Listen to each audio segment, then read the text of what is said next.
you for joining us tonight.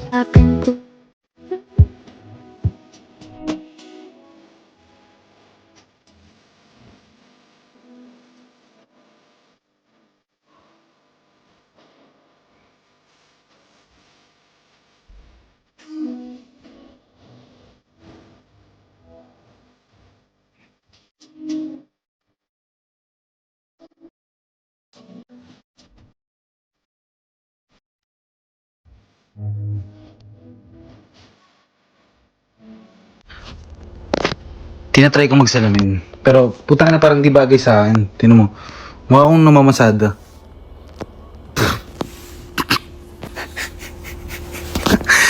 Una kasi ganda yung suot ko. Pero sabi nila, kailangan daw labas yung kilay. So nilabas ko. Putang na ganun pa rin. Pero bakit pag kila Daniel Padilla putang na bagay? 'Di ba? Pag kami mga walang itsura, ano ba to? Pampogi lang ba yung mga ganito? Bawal ba kami mga pangit magganto? Kay Daniel, putang na kahit anong damit, kahit anong nasa baba, pogi. May ganto. Pogi lalo. Kaya ako nagsuot nito kasi baka sakaling pumogi. Puging ina, mukhang tanga. Sir, kanto ka, sir. Tangina, ayoko na. Naglalpuan na lang tayo dito.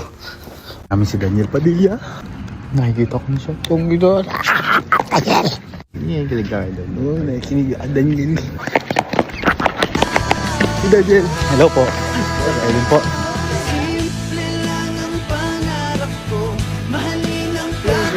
Daniel po. Tama po si Daniel. Warap. Thank you po. Ingat po kayo. Okay bro. Ingat po. Ito po si Daniel Padilla.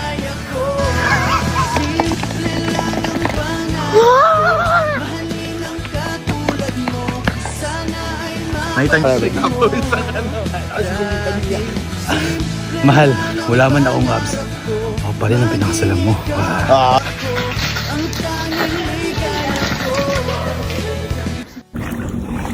Wala kang sila. Ayaw labot.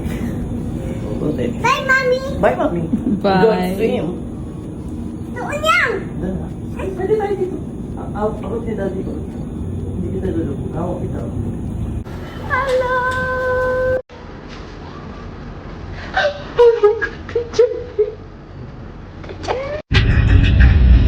Pero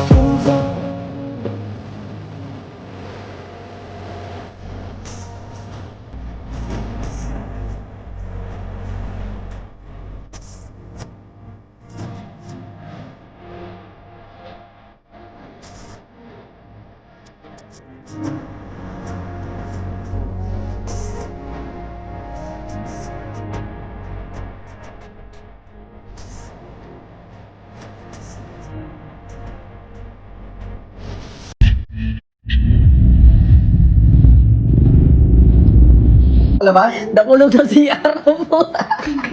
Ako naman namin lang. Gagi, wala na talaga. Gago. Mangkong ako, ano pong tawag dito boss? Subway?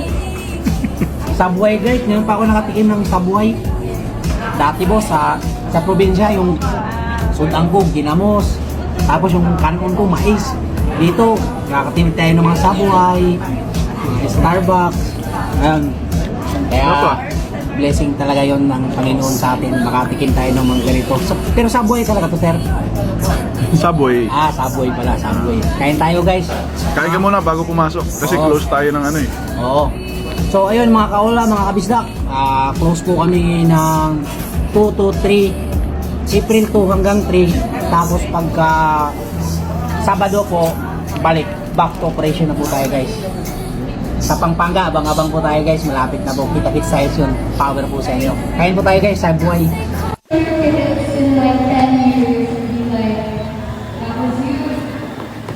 Dali lang, kailangan natin.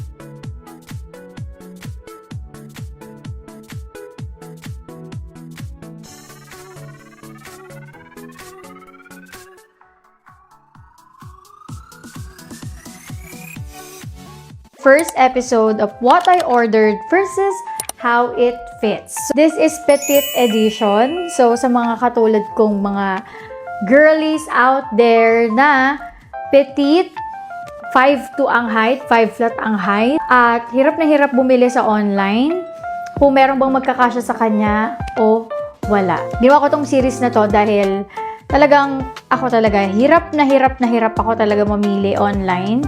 And ako ayoko mag-mall kasi mas lalo akong mapapagastos. At may tatlo akong problema pagdating sa online shopping. Yung fittings ng damit dito sa armhole, kung maluwag ba. Next is yung sa waist, kung fit ba. Kasi ang size ko ay 24.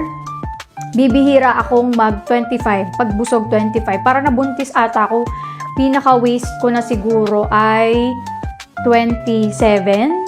Yun na yung pinakamalaki dahil. Bukod sa waist and yung length ng damit. Actually, kung problema yung length ng damit, siguro sa mga pants, yan, sa mga dress na super haba, yun lang naman problem ko. Pero pag nag-heels na ako, hindi ko na siya problema. Order ko sa TikTok ng dress, 249 pesos, not bad sa presyo. O, ang size niya is small. So, tignan natin kung kamusta ba siya sa armhole, sa waist, and sa length. So, let's see. Let's start. Guys, ayan siya.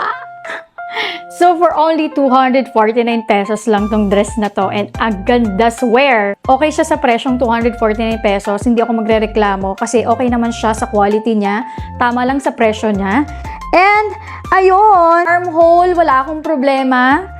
Ayan, walang makikita dito sa gilid-gilid kasi yun yung mga problema ko. Next, sa waist. Sa waist, okay naman. So, hindi maluwag, hindi din sobrang sikip. Kinabahan ako dahil yung size nito ay small. And sa length, kita pa rin naman yung sleepers ko. Overall, wala akong problema. So, alam nyo na. Bye! If you're not subscribed to Team Payame, why not? Coconut Pocknot. Subscribe now and ring the notification bell. Gago!